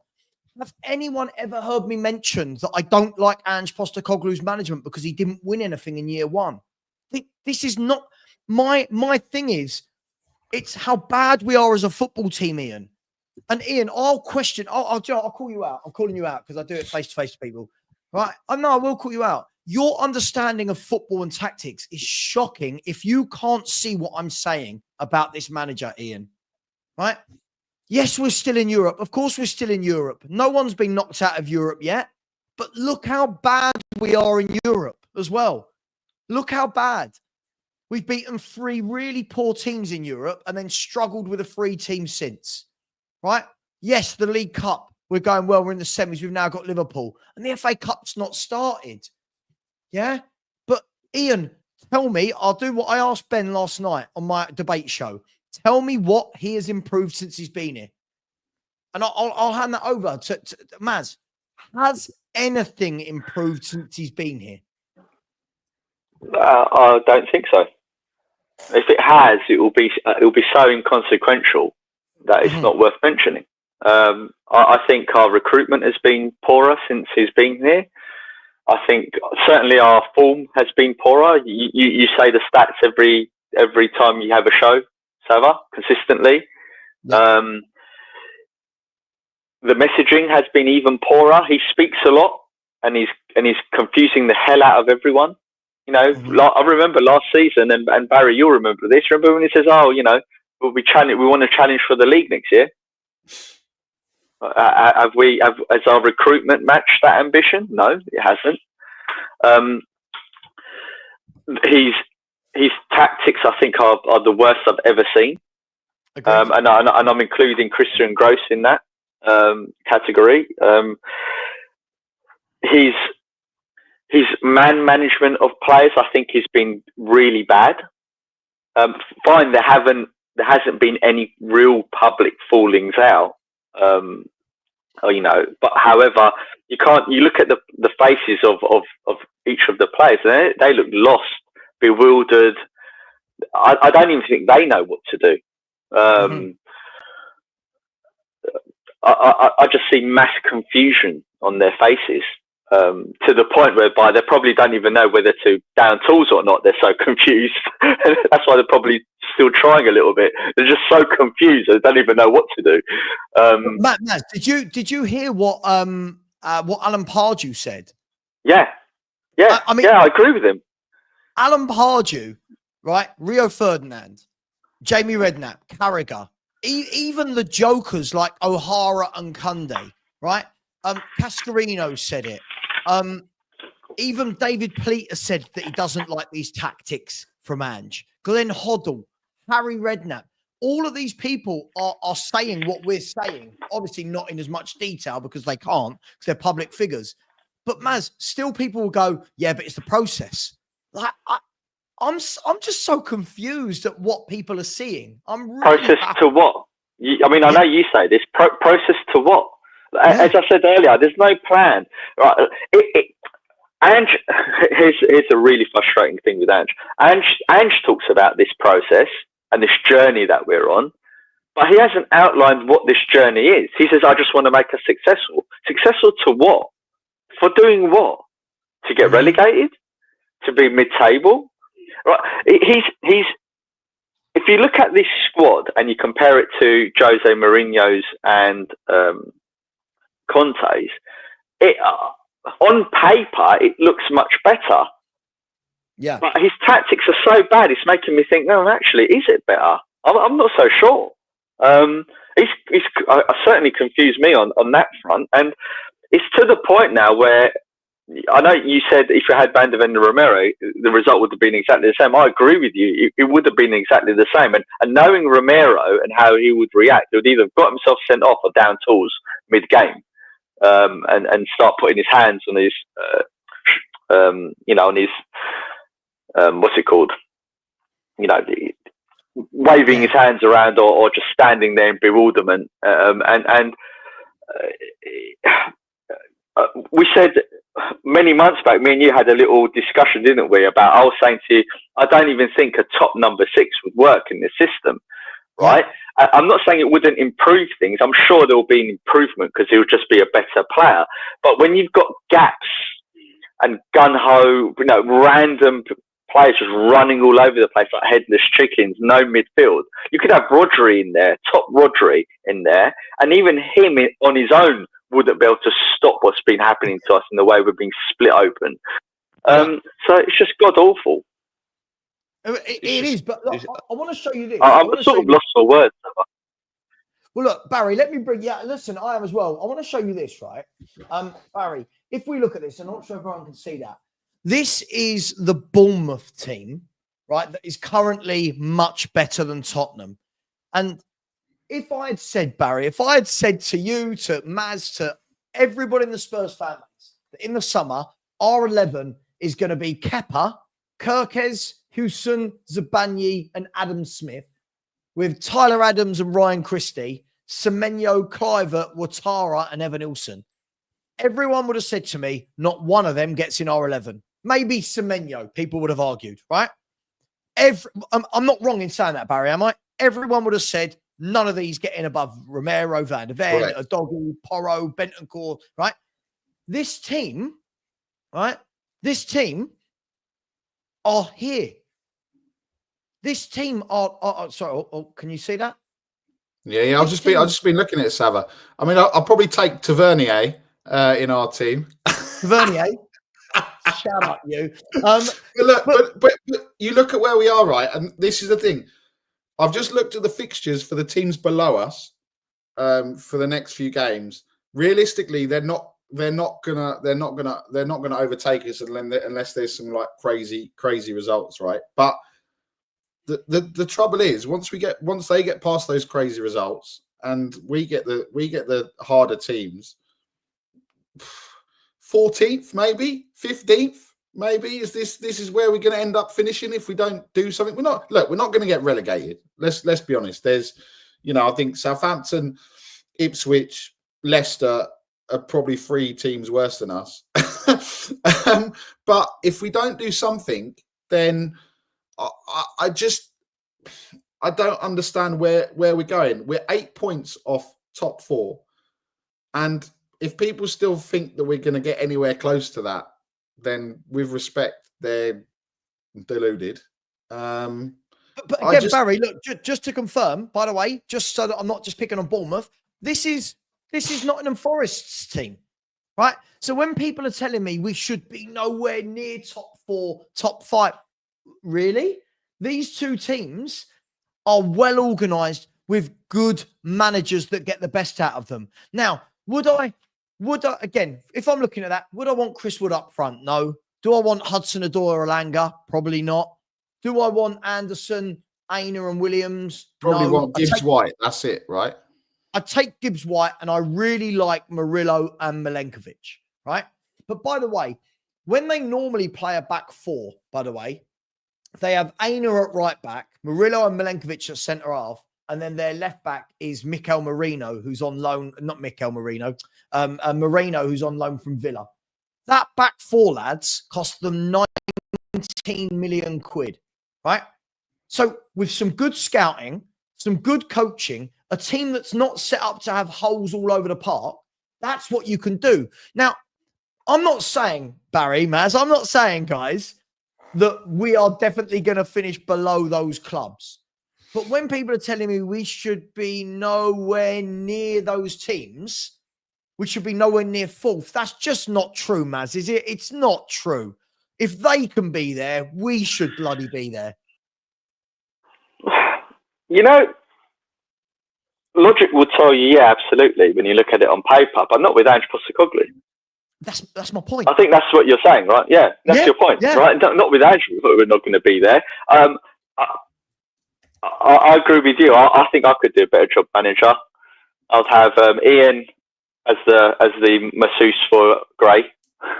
Barry can be my defensive coach. You can be my attacking coach, Savva, and we'll get a better tune out of them because we know that if we would just play a normal 4-4-2, right, and tell our wing backs not to bomb forward and try and be strikers, and tell them to stop inverting at random points in the game. That we'll be defensively more solid. It's just. I think, Maz, the way that we play this system, we should be playing 3-5-2 because then you can let the fullbacks go and do what they want because we've got that extra person in midfield, extra person at the back. But even even with 3-5-2, that Romero finds his way up in the number 9 position, trying to do whatever he's doing. Do you know what I mean? So I agree with you. Yeah, I totally agree with you. Here's something I wanted to raise earlier. It was on my mind.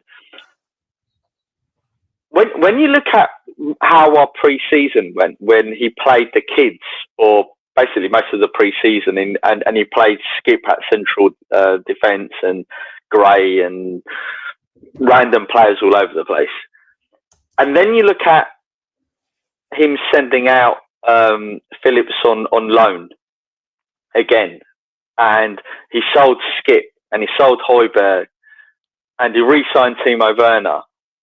You think, well, and we got rid of Eric Dyer last year, and I'm not saying any of these players are the answer to our problems, or that they're these great players, and we sold Emerson Royale, and you think, what have you actually done to shore up the defence? Nothing. You haven't done anything to shore up the midfield. You haven't done anything to shore up the defence. All you've done is bought Solanke. That's all he's done, effectively. He hasn't changed the tactics. He hasn't changed the formation.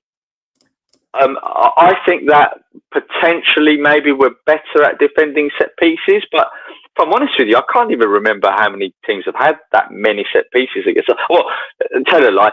They've had so many shots and attacks on our goal that it all blurs into one. I can't pinpoint. There's been so many shots on our goal, I can't even remember and pinpoint certain teams and what they've done against us. There's been that numerous. I think I would rather have all of those players we've sold back into the team and change the formation and at least be more solid. Again, they're not the answer. They're not very good players, but at least we wouldn't have having to play Gray, an 18-year-old, as our centre back, and have Forster in goal, and even though he's been our best player, and have Basuma, who's he was awful against Liverpool. He's just walking around. Sarr was running around like a headless chicken. It's just. Don't you feel though? Sorry, just with the Basuma and the Sarr thing. Basically, for whoever plays in centre mid, I feel sorry for them. I agree. Yeah. They seem to spend. If you watch that first half, Basuma's spending his whole first half putting out fires at right back, left back, centre back. It's almost like we don't. You watch other teams play, their central midfielders are in central midfield controlling games or putting out fires in centre mid. We've got Basuma running around like a blue-ass fly, right? Yeah. And not actually doing what we put. So I'm not saying he's great, by the way, man. So I'm not going to die on a hill for Basuma. But he's never. No, I think you're right. I think we're just so things are so bad, Savva, that we can't even really identify who we actually need to replace in the team. That's the way I feel. I'm like as you said, I said Basuma's bad. You said, hold on a minute, he's been running ragged. Yeah, so is the 10 other players in the team. So you can't even say, okay, if we change this player, that player, we're going to make massive differences, because the tactics and the manager and the coaching staff are doing such a bad job. Again, I'm just lost for words, Savva. I really am. I'm just absolutely lost for words. I agree. And but by the way, Forest Fan TV has said it that I've just worked it out. It was actually £11.6 million that Nottingham Forest signed Milenkovic. And it's somebody that Danny and I talked about last year and in the summer. But when we're talking about, Spurs fans are good at this, guys. We always go, but what manager is out there? But what players are out there? There are good managers and good players all over the world if you scout properly. And Milenkovic as a centre-half for £11.6 million, right? It's absolute crazy that we couldn't go and buy that. Like, we could have bought Milenkovic, and our 4 centre-halves would have been Milenkovic, Dragusin, Romero, and Van der Ven. And you're going, okay, we've got cover. Not Spurs. We wanted to pay 60, 65 million for Solanke. We wanted to pay 30, 40 million, whatever it was, for an 18-year-old Archie Gray in midfield who doesn't play in midfield. We wanted to pay 30 million for Odegaard on the wing. Like, I just don't get it in any way. I don't get anything, Barry, about the club. I don't understand the owners. I don't understand the manager. And one of the things I want to talk to you guys about was Kulu's come out and given a very interesting interview, where it looks like, again, I want to be careful how I phrase this. It looks like he's having sly little digs at the tactics and saying that we need to learn to defend, that we need to be better. Do you think, Barry, that the players enjoy playing this? Because I keep hearing, oh, they're playing for him. I can't imagine anyone enjoys playing this style of football. Yeah, I think Kulu was a sly dig. You could see it was a sly dig, but you could even see he's getting frustrated. He's getting frustrated with it all. I don't know. Maybe we'll see him a bit happier with Bentancur back. But I don't see how any of the players. I mean, are they happy going into work? No, and they're like, you know, it's Christmas Eve. We got a game on Boxing Day. They've probably been pulled into training today, not said, "Oh, don't worry, you know, we'll meet tomorrow or whatever, and then we'll head up tomorrow or whatever the plan is." They've probably been pulled into training. Right, we're going to do this. We're going to do this, and they're like, "It's freaking Christmas Eve, mate. What are we playing at here? You know, we need a bit of a break. You know, it's almost like they need to be like, right, guys, keep doing these exercises, do whatever you need to do." But no, they'll probably be getting them into Hotspur way, getting them in there, absolutely destroying them, you know, and then they're thinking, "Oh, well, it's Christmas Day tomorrow. I don't care what happens because I'm gonna enjoy myself," rather than be the professionals they are. They like Maz said, they look lost. Maddison looks lost. You know, you saw it from look, Maddison he's not ripping up trees, right? He has his 30% good games, 30% he's injured, and 30% stinkers. He's still got the most goal contributions of any player on our football club this year. He's almost like how we are in that interview at the end of the Liverpool game, like doesn't know what to say. They don't know what to say anymore. They don't know how to act, how to do things, and everything else. So, you know. Guys, I don't want to go on forever because I have got a show at 3:00 with a Nottingham Forest fan. That'll be quite fun. But I mean, when we look at the reality of this, this isn't feelings anymore, Maz, is it? These are overwhelming facts. This is overwhelming evidence now that things are not great, and I just can't for the life of me, when I keep seeing these polls about would you want Ange in or out. Someone put a poll up yesterday, a bigger channel, and there's like 4,500 people that voted, and like 90% or 85% wanted to keep this manager. I think that's madness. I just want to address this. And I know, Barry, you go on We Are Tottenham TV sometimes and you do the post matches and everything. I think this thought that because of the manager merry-go-round we've had for the last 24 years, that we should keep a manager that isn't working because we don't want to go around another merry-go-round is absolute, it's illogical, right? Because I feel it pains me to have to spell this out. It's illogical because the manager might get us, we'll finish 13th, 14th or 11th. And that's not progression. That I would or acceptable for a club that spent £1.5 billion on whatever on building this stadium and spa facilities and God knows what else that they've done and spent hundreds of £1 million on players. That surely that's not acceptable. And two, logic would tell you, fine, I understand the sentiment that you don't want to go get another manager in because it'll be exactly the same for the next manager in. One, it won't, because I think any other manager would at least give us some level of consistency better than what Ange is giving us. But I understand their sentiment. Then you need to protest, right? You need to speak out. You need to do something different, because if you don't protest against the board, at least apply pressure on them, right? Just apply pressure on them, right? Just to change their behaviours. Fine. We know Daniel Levy is never going to leave because he's earning too much money. But just apply pressure. Pressure on the board. Boo. But show your discontent that things aren't going right. Fight for the club. Unless people fight for the club, then we've got the club we deserve. So, and I just hate it when I hear, I don't want to go for another manager. Well, okay.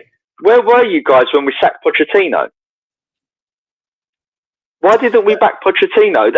This is where it's all going back to, if we're honest, right? Yep. We had a brilliant manager with a brilliant team, right, that needed refreshing, and we didn't back him. So what did we do? We brought in Jose, serial winner, wins everywhere.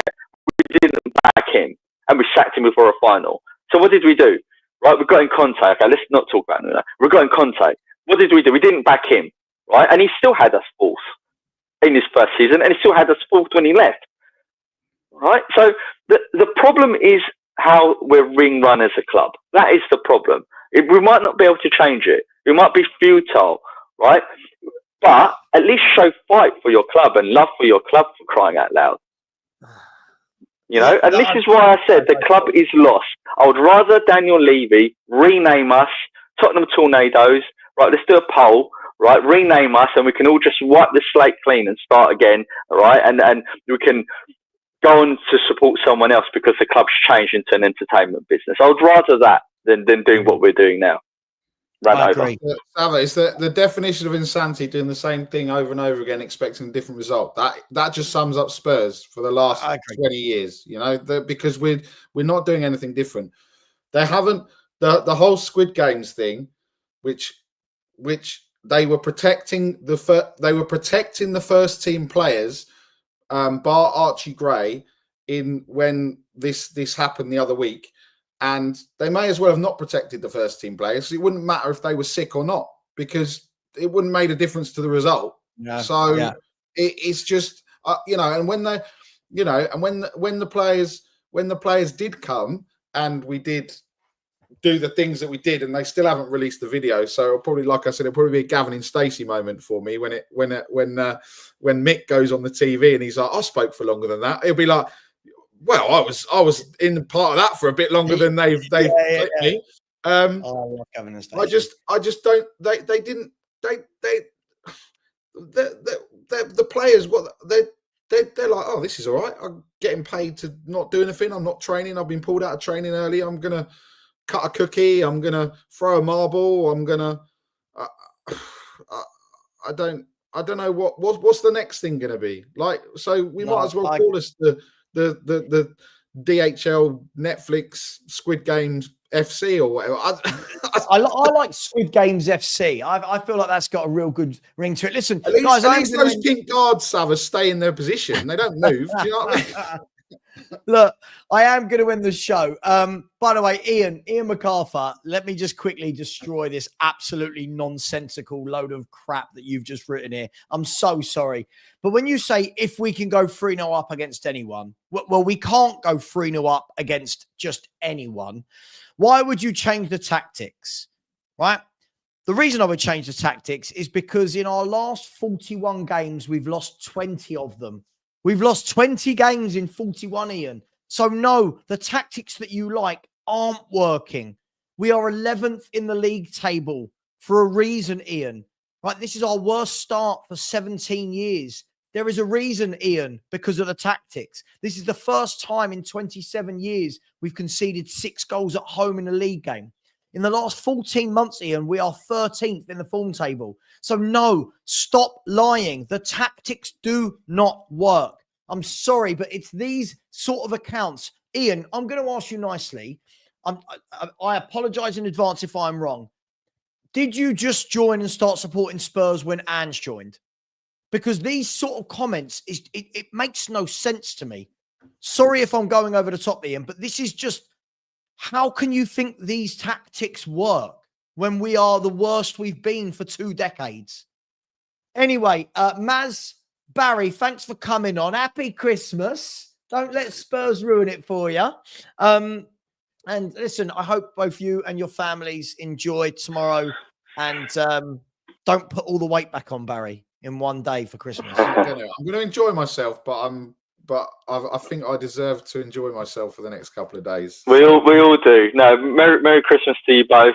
Lots of love, Savva, and I'll see you on the other side of Christmas. Just quickly before you go, I'm sorry, it's comments like this. What tactics have worked, Savva? I tell you what, Harry Redknapp's tactics were brilliant. Yeah, Martin Yole got us playing some good stuff. Yeah, and got us up that table. Pochettino's tactics worked. Conte and Jose didn't have us as bad as this. Sorry, guys, I know I'm going. This is what I don't get. We keep doing this thing. We keep going back to cups. I'm not talking about winning cups. I'm talking about having a team that has a tactic and looks like a team. What are you talking about? Poch was excellent for 4 years. Harry Redknapp was excellent for 3 years. Martin Jol done a really good job when he came in, right? You look, even AVB and Sherwood have better stats than Ange-Postecoglou. So please don't tell me what tactics have worked. This is getting absolutely embarrassing. Anyway, guys, much love. Take care, everybody. I'll be back at 3 o'clock with Wolfie from Nottingham Forest.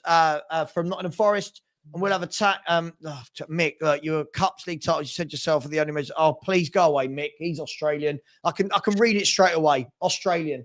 They're doing my head in. Guys, take care. Much love. Not all Australians. And I'll see you at 3 o'clock. Come on. Bye-bye. Bye. Bye. Merry Christmas.